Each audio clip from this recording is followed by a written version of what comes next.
Cough syrup के कारण बच्चों की मौत का सिलसिला जारी। अब तक कुल 20 बच्चों की जा चुकी जान। 18 मौत की पुष्टि नागपुर में, 2 ने एमपी में तोड़ा था।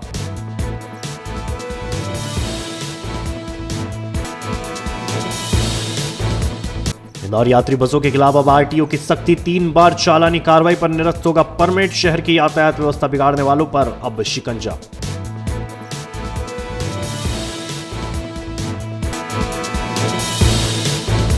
इंदौर में महिला की मौत के बाद हर्ष क्लिनिक सील। डॉक्टर पंचवानी के नाम से रजिस्ट्रेशन। 3 महीने से असिस्टेंट संचालित कर रहा था क्लिनिक।